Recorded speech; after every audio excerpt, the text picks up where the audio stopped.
ನಮಸ್ತೆ ಸ್ನೇಹಿತರೆ, ಇವತ್ತಿನ ವಿಡಿಯೋದಲ್ಲಿ ಬಜ್ಜಿ ಮೆಣಸಿನ್ಕಾಯಿನ ಮಾಡ್ತಾಯಿದ್ದೀನಿ. ಹಾಗೆಯೇ ಉಳಿದಂತಹ ಹಿಟ್ಟಿನಲ್ಲಿ ಈರುಳ್ಳಿ ಪಕೋಡ ಅಥವಾ ಈರುಳ್ಳಿ ಬೋಂಡನ ರೆಡಿ ಮಾಡ್ಕೊಳ್ತಿದ್ದೀನಿ. ಇಲ್ಲಿ ನಾನು 1 ಬೌಲಷ್ಟು ಕಡಲೆ ಹಿಟ್ಟನ್ನ ತೊಗೊಂಡಿದ್ದೀನಿ. ಅದರಲ್ಲಿ 1/4 ಬೌಲಷ್ಟು ಅಕ್ಕಿ ಹಿಟ್ಟು, ಅಚ್ಚ ಖಾರದ ಪುಡಿ, ಅರಿಶಿನ ಪುಡಿ, ಇಂಗು, ಹಾಗೆಯೇ 1-2 ಚಿಟಿಕೆಯಷ್ಟು ಸೋಡಾನ ತೊಗೊಳ್ತೀನಿ. ಇವಾಗ ಓಮ್ ಕಾಳನ್ನ ತೊಗೊಂಡು 2 ಕೈಯಿಂದ ಪ್ರೆಸ್ ಮಾಡಿ ಹಾಕ್ಕೊಳ್ತೀನಿ. ಇವಾಗ 1-2 ಚಿಟಿಕೆಯಷ್ಟು ಸೋಡಾನ ಹಾಕ್ಕೊಂಡೆ. ಹಾಗೆ ರುಚಿಗೆ ತಕ್ಕಷ್ಟು ಪುಡಿ ಉಪ್ಪನ್ನ ಹಾಕ್ಕೊಂಡು ಈ ರೀತಿ ಮೊದಲಿಗೆ ಮಿಕ್ಸ್ ಮಾಡಿ, ಆನಂತರ ಸ್ವಲ್ಪ ಸ್ವಲ್ಪ ನೀರನ್ನ ಸೇರಿಸ್ಕೊಳ್ತಾ ಹಿಟ್ಟನ್ನ ಬಜ್ಜಿ ಹಿಟ್ಟನ್ನ ಅದಕ್ಕೆ ಕಲಿಸ್ಕೊಳ್ತೀನಿ. ನಾನು ಅಗಲವಾದ ಪಾತ್ರೆಯಲ್ಲಿ ಹಿಟ್ಟನ್ನು ಕಲಿಸ್ಕೊಳ್ತಿದ್ದೀನಿ. ಈ ರೀತಿ ಅಗಲವಾಗಿರೋ ಪಾತ್ರೆ ತಗೊಂಡಾಗ ನಾವು ಬಜ್ಜಿನ ಉದ್ದಕ್ಕೆ ಬಜ್ಜಿ ಮೆಣಸಿನ್ಕಾಯಿನ ಕಟ್ ಮಾಡಿಕೊಂಡು ಎಣ್ಣೆಯಲ್ಲಿ ಅಜ್ಜಿ ಬಿಡೋದಕ್ಕೆ ಸರಿ ಹೋಗುತ್ತೆ. ಹಾಗೆ ನೀಟಾಗಿ ಮೆಣಸಿನ್ಕಾಯಿ ಉದ್ದಕ್ಕೂ ಹಿಟ್ಟು ಅಂಟ್ಕೊಳ್ಳುತ್ತೆ. ಈ ರೀತಿ ಕಲಿಸ್ಕೊಂಡ ನಂತರ ಬಜ್ಜಿ ಮೆಣಸಿನ್ಕಾಯಿನ ಮಧ್ಯಕ್ಕೆ ಸೀಳ್ಕೊಂಡು ಅದರಲ್ಲಿರೋ ಬೀಜನ ತೆಗೆದಿಡ್ತೀನಿ. ಖಾರ ಇಷ್ಟಪಡೋರು ಬೀಜನ ಸೇರಿಸಿ ಎಣ್ಣೆಯಲ್ಲಿ ಕರ್ಕೋಬೋದು. ಖಾರ ಆಗುತ್ತೆ ಅನ್ನೋದಕ್ಕೋಸ್ಕರ ಬೀಜನ ತೆಗೆದಿದ್ದೀನಿ. ಈ ರೀತಿ ಅಜ್ಜಿ ನಾನು ಎಣ್ಣೆಯಲ್ಲಿ ಬಿಟ್ಟು ಬೇಯಿಸ್ಕೊಳ್ತೀನಿ. ನೋಡಿ, ಅಗಲವಾಗಿರೋದ್ರಿಂದ ಪಾತ್ರೆ ಬಜ್ಜಿ ಮೆಣಸಿನ್ಕಾಯಿ ಉದ್ದಕ್ಕೂ ನೀಟಾಗಿ ಹಿಟ್ಟು ಅಂಟ್ಕೊಳ್ಳುತ್ತೆ.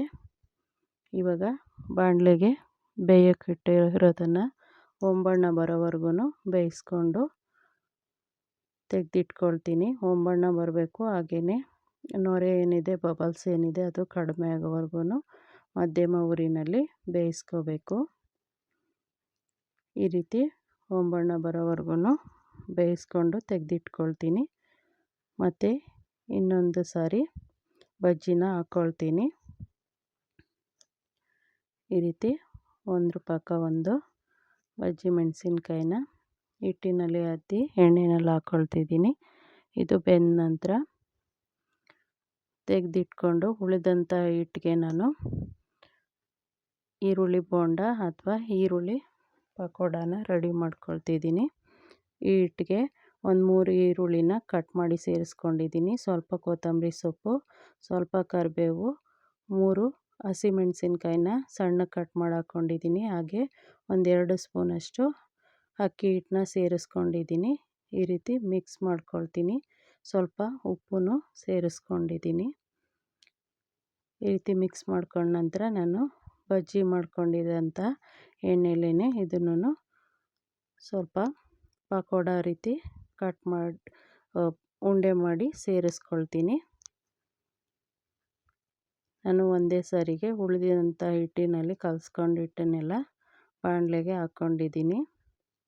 ಇದು ಸ್ವಲ್ಪ ಕಲರ್ ಚೇಂಜ್ ಆಗೋವರೆಗೂ ತಿರುವಾಕೋಕ್ಕೆ ಹೋಗಬಾರ್ದು, ಬಿಡಿ ಬಿಡಿ ಆಗುತ್ತೆ.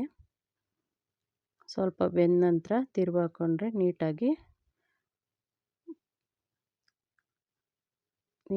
ಫೋಲ್ಡ್ ಮಾಡ್ಕೊಳ್ಬೋದು, ತಿರುವಾಕೋಬಾರ್ದು. ಇದನ್ನು ಹೊಂಬಣ್ಣ ಬರೋವರೆಗೂ ಬೇಯಿಸ್ಕೊಂಡು ಎತ್ತಿಟ್ಕೊಳ್ತೀನಿ. ಸ್ನೇಹಿತರೆ, ಈ ವಿಡಿಯೋ ಇಷ್ಟ ಆಗಿದ್ದರೆ ಪ್ಲೀಸ್ ಲೈಕ್ ಮಾಡಿ, ಮರೀದೆ ಕಮೆಂಟ್ ಮಾಡಿ. ಮೊದಲನೇ ಬಾರಿಗೆ ನಮ್ಮ ವಾಹಿನಿನ ನೋಡ್ತಾ ಇದ್ದರೆ ಪ್ಲೀಸ್ ಸಬ್ಸ್ಕ್ರೈಬ್ ಮಾಡಿಕೊಂಡು ನೋಡಿ. ಹಾಗೆ ಇದನ್ನೊಂದು ಸರಿ ಟ್ರೈ ಮಾಡಿ ಹೇಗೆ ಬಂತು ಅಂತ ತಿಳಿಸಿ. ಧನ್ಯವಾದಗಳು.